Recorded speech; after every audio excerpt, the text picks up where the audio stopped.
आपल्याला भेटलेले आहे बापू, महाराष्ट्राचे प्रसिद्ध झेंडापंच बापू राजेंद्र बापू धनवडे. बापू नमस्कार. नमस्कार. बापू म्हणजे कंटिन्यू मैदान होतं आहे आणि त्या मैदानामध्ये आता तुम्ही बोललात की सारखं मैदान करून करून आता एकदम झीट यायला लागलाय, थकवा आलाय थकवा. हा, काय बोलताय त्याबद्दल? आता दररोज आहे ना, एक दिवस नाही की काय व्हायचं दर आज 8वा का 9वा दिवस आहे दररोज. बापू तुम्ही असं म्हटलं तर कसं व्हायचं बैलगाडी मालकांचं? आम्ही बी एक माणूस आहे. बरोबर. बापू जी गावची मैदान होत असतात पारंपरिक मैदानं, त्याच्यामध्ये तुमच्या ऑलरेडी तारखा असतात, पण जो शब्द तुम्ही देता सगळ्या समोरच्यांना त्या शब्दाला हो शब्दाला बी पक्का आहे, पण एका टायमाला आम्ही बी माणूस आहे. बरोबर. पाहुणे रावडी सांभाळायला पाहिजे, घराला बी सांभाळायला पाहिजे, बैलगाड्या करून उपयोग आहे का? बरोबर. हा बरोबर. बापू असे रोज अड्ड्यावर येतात तुम्ही, घरचे काय बोलतात का म्हणजे बाबा येऊ नका बापू असं तसं वगैरे काय रागवतात का? नाही ना तेच काय. बापू तुमच्याकडे लोकांचा बघण्याचा दृष्टिकोन वेगळा म्हणजे विश्वास उभा खूप प्रामाणिकपणाने आज 30-35 वर्षाचा या बैलगाडी क्षेत्रातला अनुभव आहे. तेव्हा तुम्ही झेंडा पाडायचे म्हणजे त्या टायमिंगला म्हणजे 17-18 वर्ष म्हणजे त्या टायमिंगला कॅमेरा पण नसायचा, नाही कॅमेरा काय नाही, म्हणजे शब्दावर निकाल असायचा. शब्द काय बोलताय त्याबद्दल? त्या टायमाला कसं आहे, आपण नुसतं झेंडा काढा मला त्या टायमाला 2 हातात 2 झेंडे कसं, पहिला आता एक हातात झेंडा, तू बघा माझी पद्धत आता एक हातात, आता कसं एक हातात झेंडा आणि एक हातात हासूड. पहिले मी दोन्ही हाताने झेंडा काढतो, 2 हात वर करायचं, बैलगाड्या उभ्या असायच्या याच्या आणि बैलगाड्या उभ्या राहायच्या तासावर, आणि मग मी झेंडा काढतो दोन्ही हाताने. आता ही पद्धती वेगळी, आता काही कलियुग आहे, माणूस थांबतच कोणाला असं आहे. हसूड बघून पण थांबत नाही. आता बघितलं किती सीमित ताप दिला मला.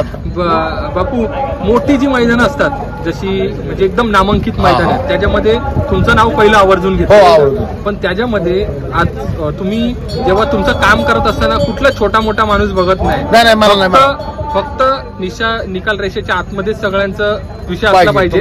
पण त्या टायमिंगला कोणी मोठा असू दे छोटा असू दे, मग त्या टायमिंगला काय एक जबाबदारी असते? सगळ्या जबाबदारी मोठी तेव्हा सगळीची आलती आपल्याला वप्पळ आहे मोठ्या बक्षिसाला, ती जबाबदारी आपल्याकडे निस्वार्थ करून मोठी कमिटी असते, कमिटीने आपल्याला दिलीच जबाबदारी, बापू तुम्ही सगळं पार पाडा. त्या टायमाला आपली अब्रू गेली म्हणजे अवघड आहे ना. बापू कोरेगाव हिंद केसरीचं मैदान, पुसेगाव हिंद केसरीचं मैदान खूप म्हणजे पुसेगावच्या कोरेगाव जे आहे आमचं हिंदी केसरी, बरोबर, जुनं मैदान कोरेगावचं आमचं पहिलं. ओके.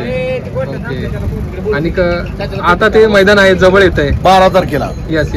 काय बोलताय त्या मैदानामध्ये? सगळ्या महाराष्ट्राने यावं असं माझी इच्छा आहे. आणि बापू त्या टायमिंगला तुमचा रुबाब असतो ना, जो रुबाब म्हणजे त्या टायमिंगला म्हणजे बापू एकदम साधे असतात, पण त्या टायमिंगला सफेद पॅन्ट सफेद शर्ट ते घात एकदम बक्षिसाचं ते लावलेलं, म्हणजे हे तुमचं घरचंच मैदान. घरचं काय बोलताय त्याबद्दल? आणि आमचं हे मैदान कसं आहे, कोरेगाव पारंपरिक गाव बर्ग्यांचं, मी पाहुणा धनवडे गाव पाहुणा, पण ही बर्गे हे आमचे बर्गे पाटील, त्यांनी एवढा माझा विश्वास मोठा ठेवला गावानं बर्गे, जेवढा बर्ग्यांनी माझा विश्वास ठेवला की तुम्हीच बापू झेंडा पाडायचा, तुम्हीच हे करा. त्यांनी मला जे झेंडा पाडायचं सांगितलं, त्याच्या विश्वासावर मी पाडलं, आणि म्हणून मी माझं त्या बर्ग्याच्या महाराष्ट्रात माझं नाव झालं.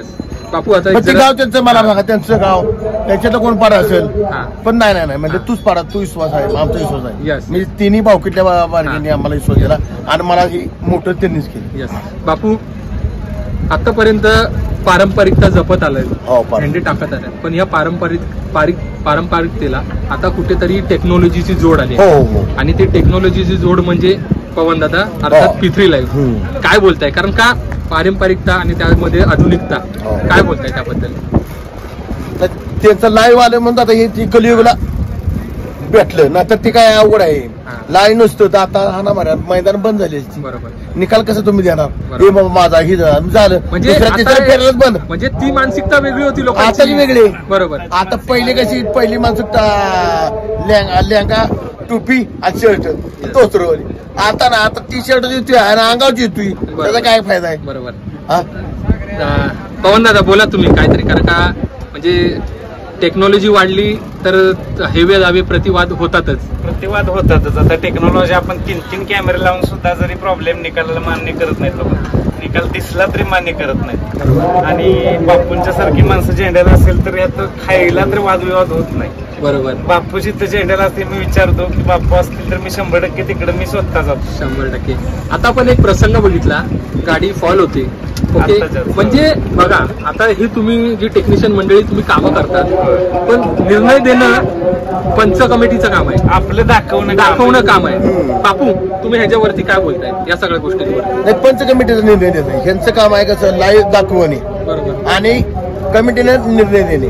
बरोबर. कसं आहे हे वेगळं ह्यांचं काम आहे आणि कमिटीचं वेगळं. कमिटीचं जबाबदारी काम आहे की तुम्ही हे निकाल देता, मग ती कमिटी निकाल देणं ही सांगणार हे किंवा हे असं आहे तुमचा हे निकाल आहे तुम्ही द्या.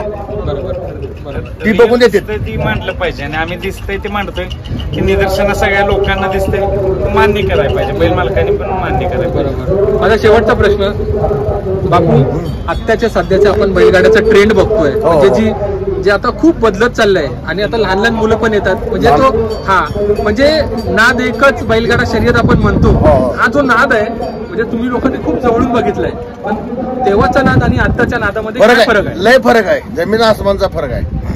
जमिनी आसमानचा फरक म्हणजे पहिली किती 5-5 गाड्या पाहिजे, आता 10 गाड्या पाहिजे. आणि मी म्हणजे मला लहानपण आमच्या घरची बैल पळत होती, म्हणजे माझी तिसरी पिढी आमच्या बैल पळत. मी एकदम लहान होतो त्यावेळी यायचो, त्यावेळी 10 रुपये चिरमुरं खाऊन दिवसभर आम्ही मैदानात काढायचो. आणि या बैलगाडी क्षेत्रामुळे आज मला पोहोचलोय बैलांच्या प्रेम नित्यंत असल्यामुळे. माझ्या पायात चप्पल नसायची तेव्हापासून मी बैलगाडी क्षेत्रात इथे येतोय आणि तेव्हापासून मी बघतोय.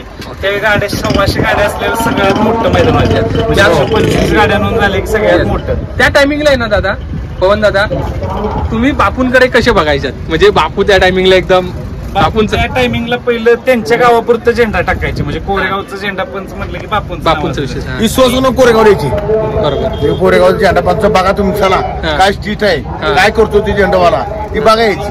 उन्हाळी मैदान, एवढं उन्हाळी मैदान कोरेगावात ऊन सुद्धा एवढं मैदान असतं, सगळ्यात मोठं मैदान भरतं तर ते कोरेगावचं मैदान होतं. आता तुम्ही बघू शकाल, म्हणजे परवा इथे घातलेल्या 12 तारखेला मैदान आहे. तर पवन दादा आणि म्हणजे आमच्या मागची पिढी एवढी स्ट्रॉंग होती कोरेगावची बरगी, एवढी स्ट्रॉंग म्हणजे अजिबात ही नाही, कडक निर्णय कडक नशी.